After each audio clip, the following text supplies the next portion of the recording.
확대 간부 회의를 시작하기 전에 이희호 여사님 추모 묵념이 있겠습니다. 모두 자리에서 일어나 주시기 바랍니다.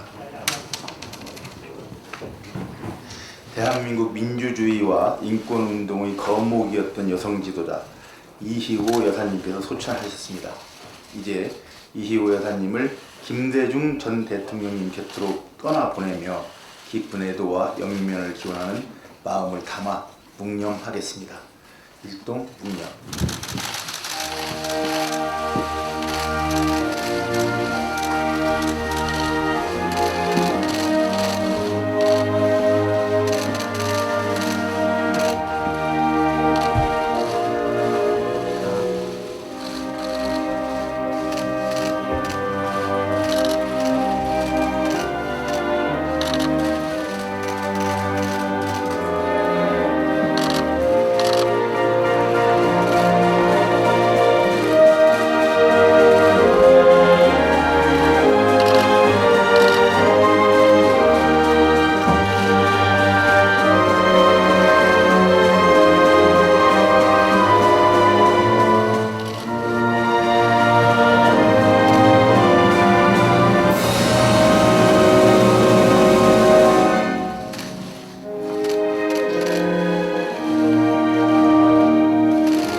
자리에 앉아주십시오.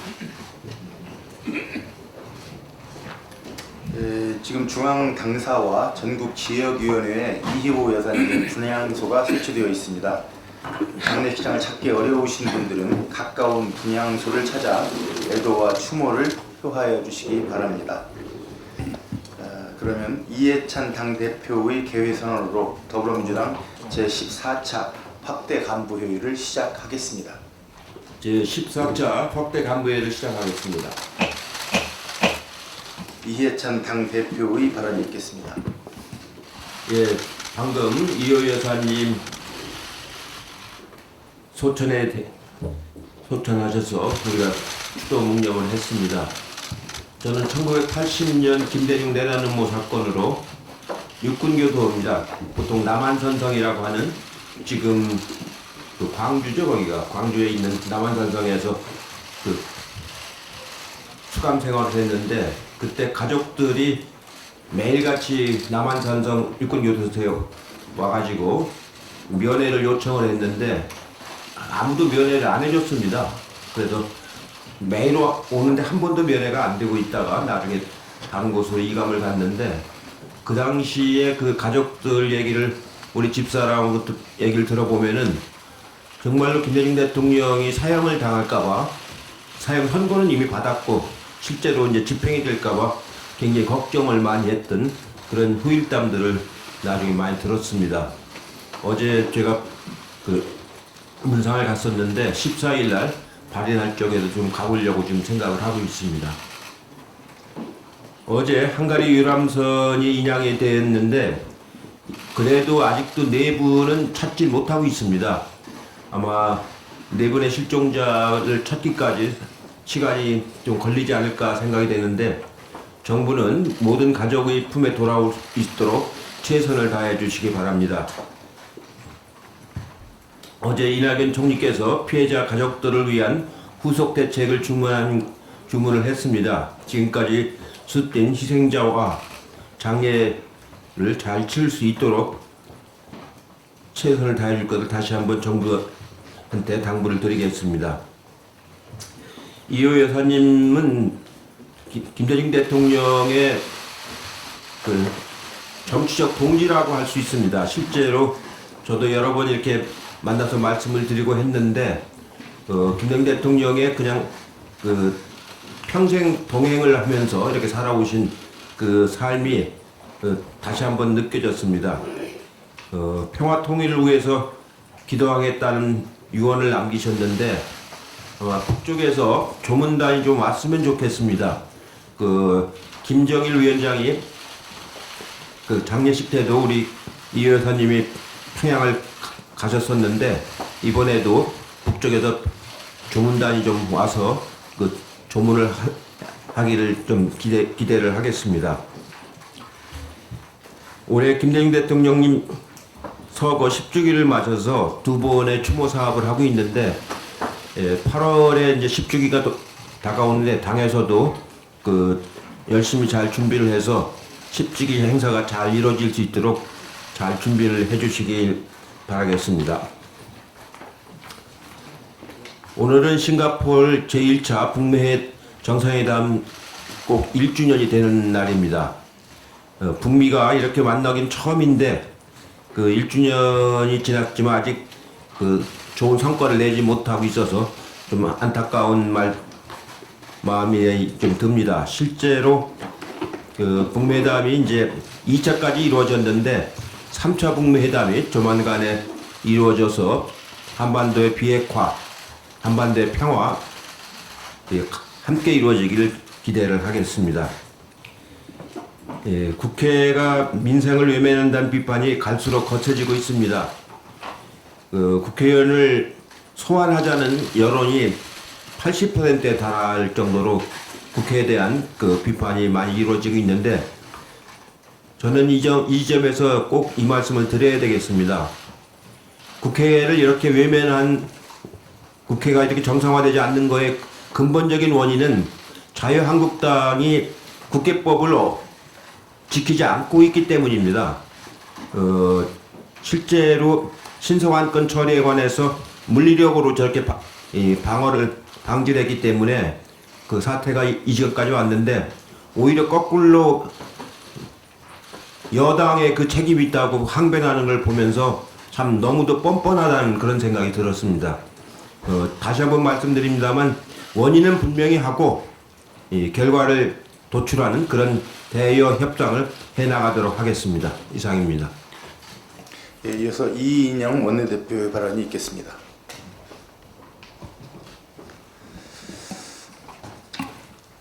우리 국민들이 서로 사랑하고 화합해서 행복한 삶을 사시길 바란다. 이호 여사님의 마지막 유언 중의 일부입니다. 국회 정상화의 마지막 갈림길에서 어느덧 정쟁의 한복판에 서 있는 저 자신에게도 스스로를 돌아보게 하시는 말씀이십니다. 서로에 대한 불신과 남은 상처가 크지만 우리는 조금씩 상대에게 빈 공간을 내어줄 수 있어야 합니다.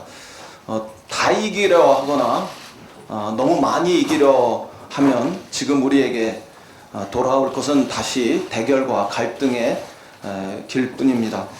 최고의 정성을 담아 간절한 마음을 전합니다. 자유한국당이 국회로 돌아오면 자유한국당의 안을 포함해서 처음부터 논의에 임한다는 정신으로 합의처를 위해서 최선을 다해 노력하겠습니다. 이제 자유한국당이 결단할 마지막 시간이라고 저는 생각합니다. 이미 우리 국민들은 국회를 열겠다는 정당만으로라도 국회를 열라는 의지가 찬성 53.4%, 반대 38.5%로 나타나고 있습니다. 더 이상 이 현실을 자유한국당은 외면하지 말아주시길 바랍니다. 우리는 조금 늦은 게 아니라 아주 많이 늦었습니다. 민생을 위해 한국 경제의 위협에 선제적인 대응을 하기 위해서 국회에 제출된 추경안은 속절없이 49일째를 맞고 있습니다. 50일은 넘기지 않고 국회를 정상화할 수 있기를 기대합니다. 오늘 새벽 그래도 두 개의 기쁜 소식이 있었습니다. 우선 U20 축구대회에서 우리 선수들이 결승전에 진출했습니다. 16일 꼭 우승해서 우리 국민들에게 더 큰 희망과 용기를 세워주시길 응원합니다. 또 하나는 트럼프 대통령이 김정은으로부터 방금 아름다운 친서를 받았다, 이렇게 공개하면서 긍정적인 일이 일어날 것이라고 밝혔습니다. 1년 전 6월 12일 싱가포르에서 북미 정상회담이 있었던 시간을 기억합니다. 완전한 비핵화, 평화체제 보장, 북미관계 정상화, 6.25 전사자 유해 송환 등의 합의는 분명한 희망의 메시지였습니다. 친서 교환을 계기로 이른 시간 안에 북미 간의 물밑 대화가 제3차 정상회담으로 이어지기를 기대합니다. 오늘 문재인 대통령께서는 오슬로에서 한반도 평화에 대한 구상을 밝힐 예정입니다. 다시 남북 북미 대화에 활로가 마련될 것으로 기대하고 특별히 기쁘게 생각합니다. 핀란드를 국빈 방문하시면서 핀란드의 원로 지도자들을 만나서 헬싱키 프로세스의 경험을 공유하신 걸로 전해 들었습니다. 1975년 시작된 헬싱키 협정은 1990년 파리 헌장으로 이어지면서 동서 긴장 완화에 또 평화 구축에 크게 기여했습니다. 돌아보면 헬싱키 프로세스는 성공의 연속만은 아니었습니다. 참여국 간의 견해 차이로 합의문조차 채택하지 못하는 실현의 시간들도 있었습니다. 그러나 대화의 힘으로 끝내 이루어냈고 유럽은 평화의 시대로 이행했습니다. 북미 대화도 확고한 의지로 난관을 극복하고 대화를 통해 평화의 시대를 개막해야 한다, 이런 점을 강조합니다. 곧 6.15 남북 공동선언 19주년의 시간이 다가옵니다. 6.15 선언은 한반도 평화를 향한 대장정의 출발이었습니다. 당시 두 정상의 합의 정신은 14선언과 4.27 판문점 그리고 9.19 평양선언으로 이어져 우리 민족의 평화를 향한, 통일을 향한 발걸음을 이어주고 있습니다. 올해 안에 한반도 평화를 위해 세기사적인 대전환을 이룰 수 있도록 남, 북, 미가 함께 결단할 수 있기를 희망합니다. 우리 당과 국회 역시 한반도 평화를 위한 담대한 여정을 시작할 때라고 생각합니다. 이상입니다. 예, 이어서 박주민 최고위원의 발언이 있겠습니다. 예, 고 김대중 대통령님 서거 10주기를 불과 2달 앞두고 이희호 여사님께서 별세하셨습니다. 작년 8월에 이희호 여사님 방문했을 때 여사님께서는 국가와 국민을 위하는 정치를 해주길 바란다라고 당부하셨습니다. 그리고 마지막 유언으로는 국민과 평화 통일을 위해 기도하겠다라고 말씀하셨습니다. 그 말씀 따르기 위해서 더 노력하겠습니다. 다시 한번 고인의 명복을 빕니다. 최근에 김원봉 관련된 논란이 되고 있어서 한 말씀 좀 드리고자 합니다. 자라나는 세대가 올바른 역사관과 국가관을 확립하고 통일시대를 준비하면서 미래로 나아갈 수 있도록 국민 여러분께서 지혜와 힘을 모아주시길 간곡하게 부탁드립니다. 이 말은 황교안 대표가 국무총리 시절 역사교과서 국정화에 대해 입장을 밝힌 역사교육 정상화를 위해 국민께 드리는 말씀의 한 대목입니다. 박근혜 정부 시기에 자유한국당과 정부가 강력히 추진했고 황교안 대표가 위와 같은 호소와 함께 국무총리로서 직접 고시 확정을 발표한 고교 한국사 국정교과서 최종 결제본을 보면 의열단을 독립운동 중 하나로 소개하면서 김원봉의 주도로 결성되었다는 점을 강조하고 있습니다. 교과서 225페이지를 보면은 의열단을 소개하면서 김원봉을 강조하는 캡션도 넣었습니다. 그리고 236페이지를 보면은 임시정부 인사들을 소개하는 사진에서 김구 선생과 김원봉 두 사람을 빨간 동그라미로 표시해 가면서까지 강조하고 있습니다. 또 황교안 대표가 국무총리 시절인 2016년 9월 국방부의 국군의 날 기념식 보도자료를 보면은 독립군 그리고 광복군의 정신을 계승한 국군의 탄생이라고 분명히 적시되어 있습니다. 그럼에도 불구하고 이런 부분에 대해서 논리적 비협과 왜곡에 기반한 비판들이 제기되고 있는 것입니다. 2015년 11월 황교안 대표가 국무총리로서 직접 역사교과서 국정화 확정 대국민 담화 발표했습니다. 박근혜 정부 때는 왜 문제 제기하지 않았습니까? 자유한국당과 박근혜 정부가 신뢰하는 역사학자분과 교육자분들께서 만드셨던 교과서 아닙니까? 이제 와서 말을 바꾸는 것은 한 입으로 두 말하는 것에 불과합니다. 민족의 아픈 역사조차 정치공학적으로 이용하는 것은 미래 세대에게 부끄러운 일입니다. 일각에서는 역사교과서의 국정화로 친일, 독재, 미화의 역사 왜곡이 있지 않을까 우려하기도 합니다. 그러나 그러한 일은 있을 수 없습니다. 성숙한 우리 사회가 이를 용납하지 않을 것이기 때문입니다. 정부도 그러한 역사 왜곡 시도들에 대해서는 좌시하지 않을 것입니다. 이 말 역시 황교안 대표가 국무총리 시절 발표했던 역사교과서 국정화에 대한 입장문의 한 부분입니다. 최근 자유한국당이 위 말과 같이 친일과 독재에 대한 미화를 막기 위해 어떤 행동들을 하고 있는지 진심으로 묻고 싶습니다. 자유한국당 의원님들께 박근혜 전 대통령 시기 그렇게 옹호했던 그 국정교과서를 일독하시길 권해드립니다. 자유한국당은 대통령님의 발언에 대한 정치 공세를 중단해야 할 것입니다. 그래서 좀 길지만 한 가지 더 말씀드리겠습니다. 민경욱 자유한국당 대변인의 막말에 대해 비판이 거세지고 있는 가운데 민 대변인은 전혀 반성하지 않고 있는 모습을 보이고 있습니다. 황교안 대표는 더 나아가서 모든 것을 막말이라고 하는 것이 막말이라고 하면서 민 대변인을 두둔하고 나섰습니다. 민 대변인이 최근에 한 말 하나를 살펴보겠습니다. 민 대변인은 문재인 대통령님의 해외 순방을 가리켜 철렵질이라고 했습니다. 국익을 위한 대통령의 해외 순방에 대해 폄훼하는 것도 문제입니다만 비판하기 위해 사용했던 철렵질이라는 단어 자체도 매우 문제가 있습니다. 철렵이라는 단어는 국어사전에 등장합니다. 그러나 철렵질이라는 말은 국어사전에 등장하지 않습니다. 이 말은 철렵이라는 말을 비하하는 말입니다. 모든 당의 대변인이 있습니다. 그런데 제가 만약 정말 예를 들어서 말씀드리는 건데 대변인의 역할을 잘하시오 라고 하지 않고 대변인 질이나 잘하시오 라고 하면 이 말을 들은 대변인들은 제 비판을 수긍하기 어려울 것입니다. 민 대변인도 아마 저를 심하게 비판할 것입니다. 이렇게 부적절한 말을 한 번도 아니고 계속해서 하는 것에 대해 비판하고 있는데 자신들이 하고 있는 말들에 대해 제대로 해명조차 하지 않으면서 비판하지 말라고 황교안 대표가 말한 것. 이것이 그동안 자유한국당 내에서 막말에 대해 제대로 징계가 되지 않았던 것이 황교안 대표의 의중이 반영된 것이라고 짐작할 수 있게 하는 것입니다.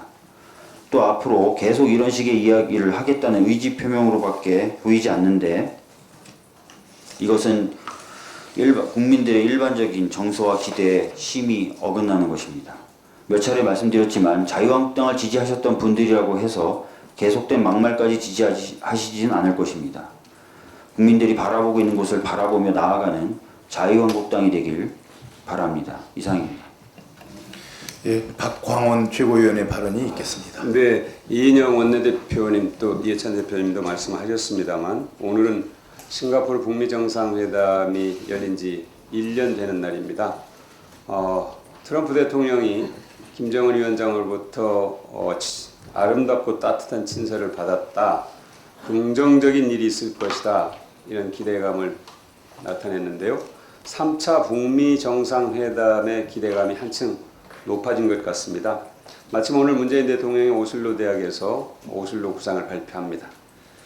오슬로는 김대중 전 대통령께서 노벨 평화상 수상 연설을 하면서 한반도 평화에 대한 간절한 염원을 강조한 곳이기도 합니다. 문재인 대통령이 2017년 베를린 선언 6개월 뒤에 평창에 평화올림픽이 있었고 1년 뒤에 싱가포르의 정상회담으로 이어졌듯이 오늘 오슬로 구상이 새로운 평화의 전기가 될 것으로 믿고 기대합니다. 이어지는 스웨덴 의회 연설에서 비핵화 방안이 국제사회 지지와 협력을 더욱 강화하고 남북과 북미 대화의 선순환을 촉진하는 이정표가 될 것으로 기대합니다. 한반도 평화와 번영이라는 시대적 과제 앞에 모든 정당이 초당적으로 협력하고 나설 것을 다시 한번 강조해서 말씀드립니다. 이상입니다. 예, 다음은 김혜영 최고위원의 발언이 있겠습니다. 예, 이 땅의 민주주의와 인권, 평화를 위해 헌신하신 이시호 여사님의 숭고한 뜻을 저희가 이어가겠습니다. 편히 쉬십시오. 오늘 새벽 대한민국의 20세 이하 축구대표팀이 결승에 진출했습니다. 대한민국 청년들의 저력을 전 세계에 보여주고 있습니다. 나라 안팎으로 어려움이 많은 이때 우리 청년들이 국민들의 희망이 되고 있습니다. 대한민국의 미래인 청년들이 꿈을 펼칠 수 있도록 정치권에서도 할 일을 해야 합니다. 빨리 국회가 정상화되어 추경과 함께 청년기본법도 통과되기를 바랍니다. 자유한국당은 하루빨리 국회에 복귀할 것을 당부합니다.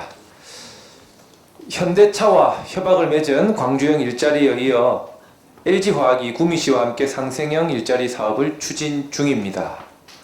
또한 경남 밀양시의 상생형 일자리 사업 추진 또한 가시화되고 있습니다. 창원, 부산, 김해 등에 있는 뿌리기업 30개를 밀양, 하남 일반 산업단지로 이전하면서 스마트화하는 동시에 지역 일자리도 늘릴 것입니다.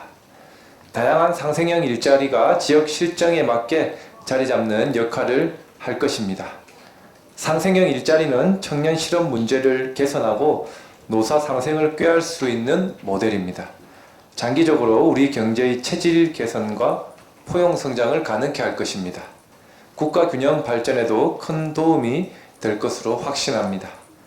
광주, 구미, 밀양을 이어 제4, 제5의 상생형 일자리가 전국 곳곳에 확산되기를 기원합니다.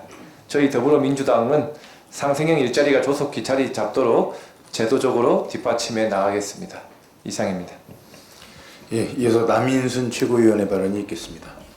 네, 1세대 여성운동가이신 이호 여사님께서 소천하셨습니다. 대한여자청년단 여성문제연구원 또 여성문제연구회 YWC 등을 거치면서 세상의 절반을 위해서 쉬지 않고 투쟁한 여성운동가 이호 여사님을 깊은 존경의 마음을 담아서 추모합니다. 저를 비롯한 여성 정치인들에게는 항상 큰 스승이셨습니다.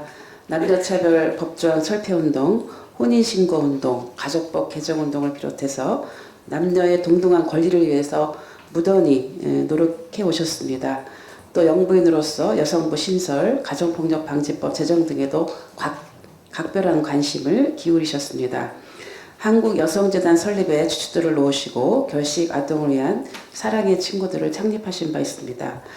저는 당시에 여성계에서 일하면서 여사님을 모시고 가까이 여성재단 설립할 때 배웠었는데 정말 새로운 길을 열어가시는 그 진취성에 크게 감동했던 기억이 납니다. 그리고 이호 김대중 나란히 걸린 동교동 자택 문패를 보면서 고 김대중 대통령께서 하신 말씀이 생각이 납니다.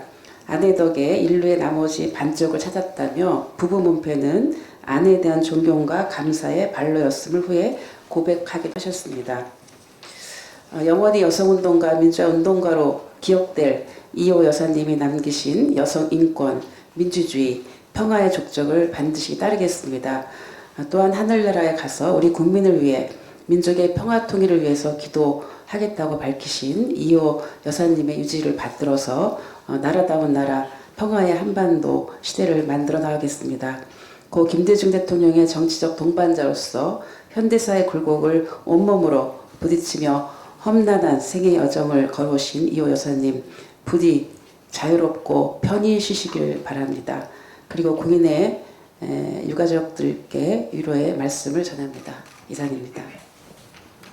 예, 다음은 이수진 최고위원의 발언이 있겠습니다. 네, 대통령께서 북유럽을 순방 중이신데 저도 지난주에 핀란드와 노르웨이의 공공보건의료기관과 사회보험국, 간호사 노조 등을 방문하여 그 나라 국민들에 대한 든든한 사회안전망을 확인하였습니다.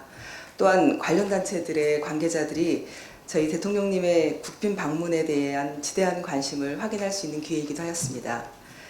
지난 주말 최근의 경제 상황과 정책 대응 브리핑에서 윤종원 경제수석은 우리나라 경제는 최근 대외여건 하강 국면에서 바닥을 다지고 있다며 저임금 근로자 비중이 낮아지는 등 노동시장 내 양극화 현상도 나름대로 시정되는 긍정적인 모습을 보이고 있다고 밝혔습니다.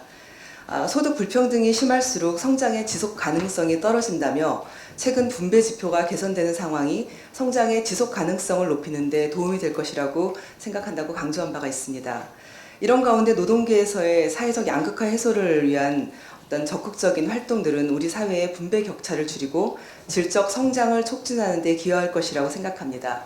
한국노총은 엊그제 10일 경제민주화 양극화 해소라는 아젠다를 걸고 99%의 연대 활동의 일환으로 서울시와 한국중소상인 자영업자 총연합회와 함께 제로페이 활성화를 위한 상생의 업무 협약을 체결하였습니다. 또 오늘은 사무금융서비스노조의 노사 공동의 사회연대기금을 조성하여 우분투 재단을 출범한다고 합니다. 정규직 노조가 먼저 비정규직에게 연대의 손을 내밀어야 한다는 공동체 연대 정신으로 상생하자는 취지입니다.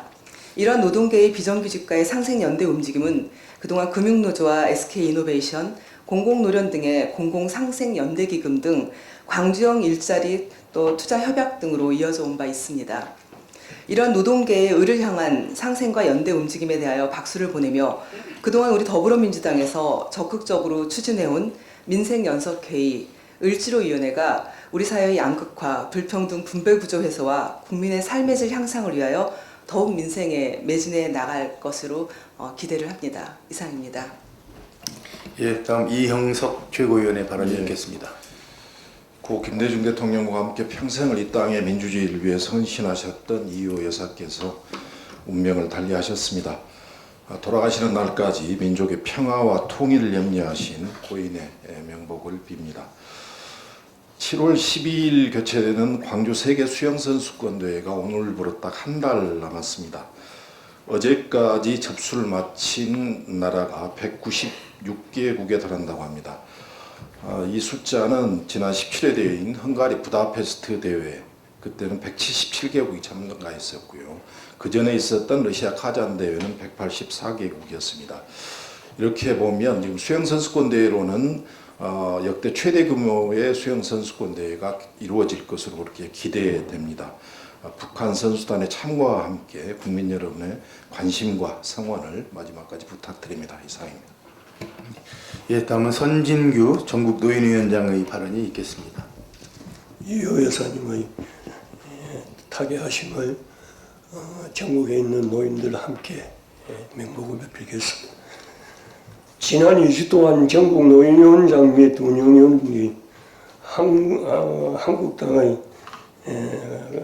극한적인 막말과 망언, 가짜 뉴스가 도를 넘고 사회적인 크게 혼란스럽게 하고 있는 데 대하여 노인 대표들의 생각과 이에 대한 대체 방안을 산기움과 지혜로 구합니다라고 하는 문자를 갖고서 띄웠습니다. 그랬더니만 많은 의원들과 노인들의 소리가 돌았는데 그 중에 대표적인 거 우리 노인들이 어떤 이야기가 있었던가 하는 걸 들어보시고 참고해 주시기 바랍니다. 자유한국당 정치의장인 정치인이 흔히 쓰는 비유에 맞지 않은 김정은이 문재인 대통령보다 낫다 하는 이런 대한민국 국민에게 대한 모독입니다. 그간 한나라당이 수없이 인용한 국가보안법상 고무차양에 해당하겠습니다. 보안검사 출신인 한교안 대표께서 그 당시에 이렇게 했다면 어떻게 처리했는가 하는 걸 답변을 해줬으면 좋겠다 하는 내용이 있었습니다. 박정희 정권 군사독재 당시 때 이와 같은 발언을 하는 그날 만약에 있었다면 그날 소리 없이 이름 모를 장소로 끌려가 반죽음을 당했을 것이며 사상범으로 영원히 매장당했을 것입니다. 하는 내용이 있었습니다. 내가 아는 사람 중에서 공화당 당시에 김일성보다 못하던 자라고 한 그때 고무차양 국가원수에 대한 모독이라 해가서 옥살이를 하는 친구가 있었다고 했습니다.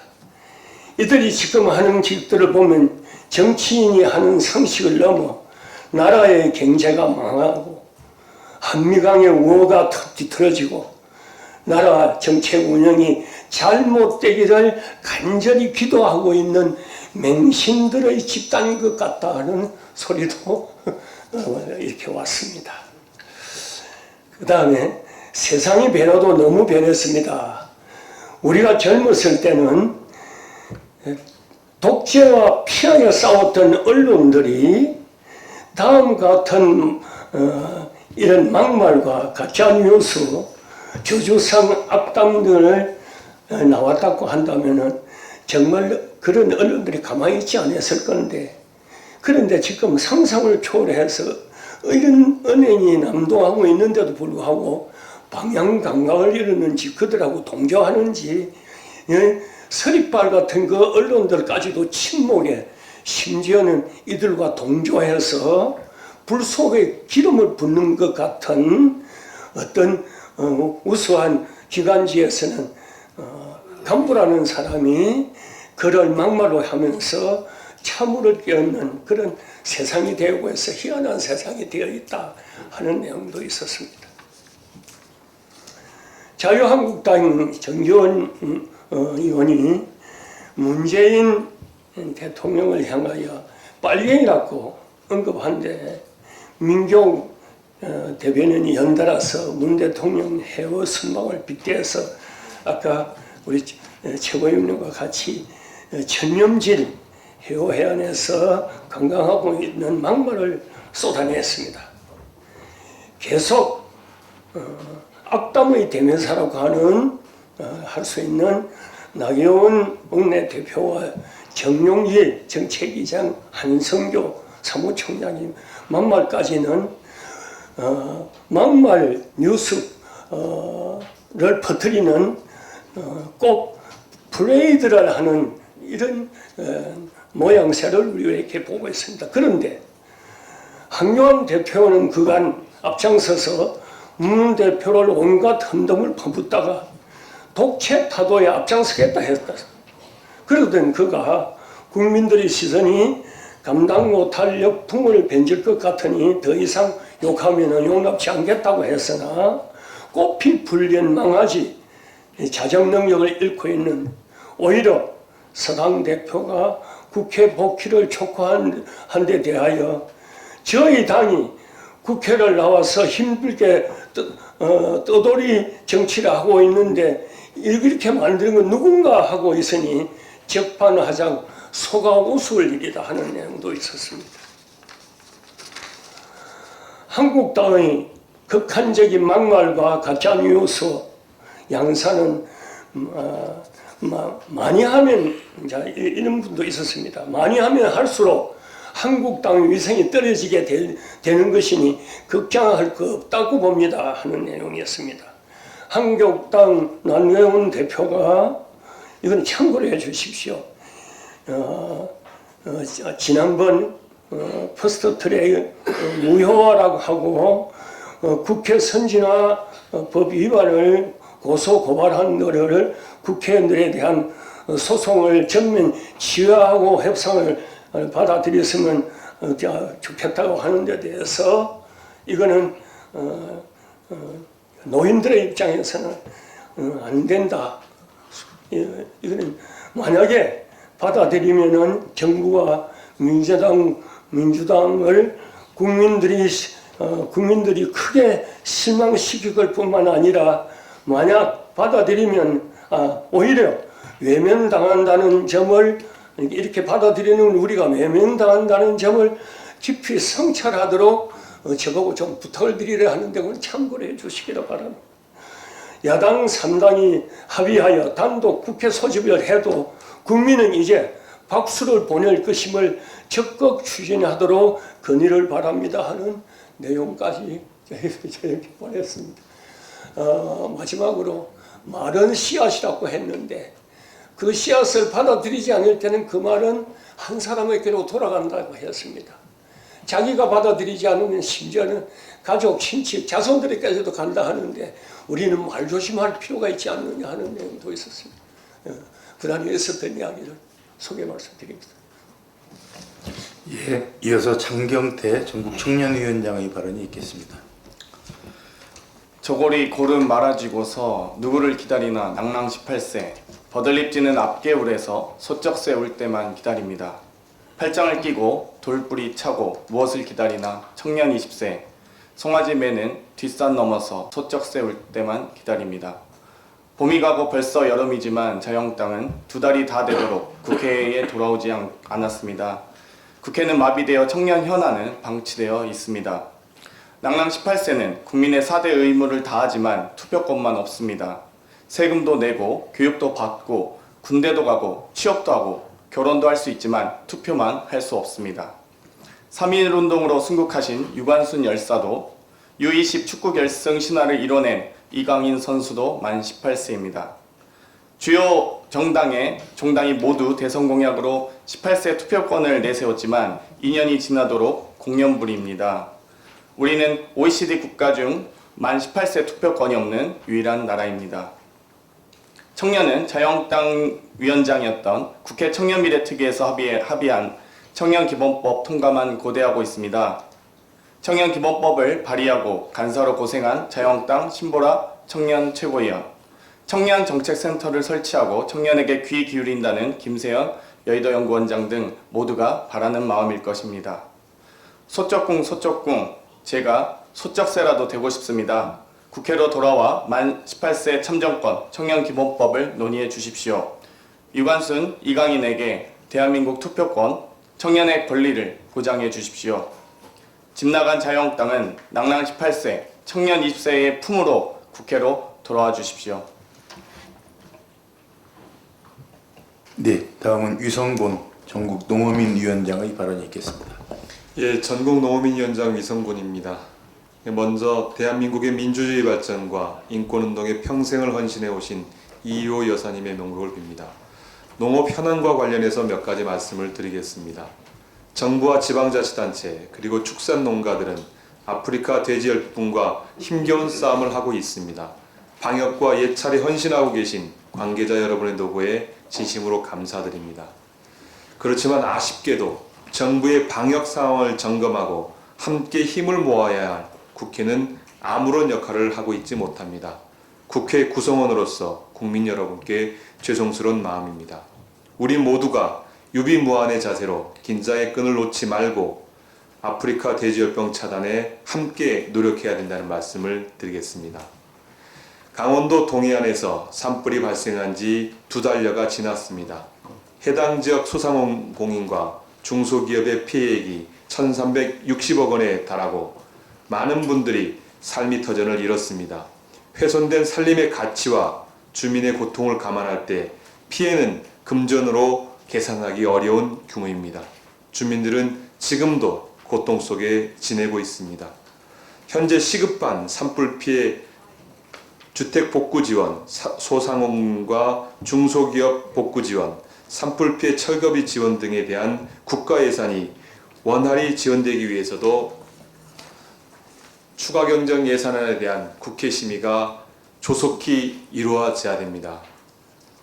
국민의 고통에 국회가 답을 해야 합니다. 국회의 심의를 통해 현실에 맞게 관련 예산을 조정할 책임이 국회에 주어져 있다는 점을 거듭 말씀드리겠습니다. 2019년 농업계의 가장 큰 화두는 공익형 직불제 도입입니다. 공익형 직불제가 내년부터 도입되기 위해서는 관련 법안이 국회에서 조속히 심의가 이루어져야 합니다. 특히 지난 1월 국회 농해수위에서 여야 간사 합의를 통해 쌀 목표 가격을 현행 18만 8천 원에서 20만 6천 원 내지 22만 원으로 인상하고 공익형 직불제 예산을 1조 원 가까이 인상하기로 한 바 있습니다. 하지만 지난 4월부터 국회가 제대로 열리지 못하고 있어 농민들이 최대 관심사인 쌀 목표 가격 결정과 직불제 개편 논의는 중단된 상태입니다.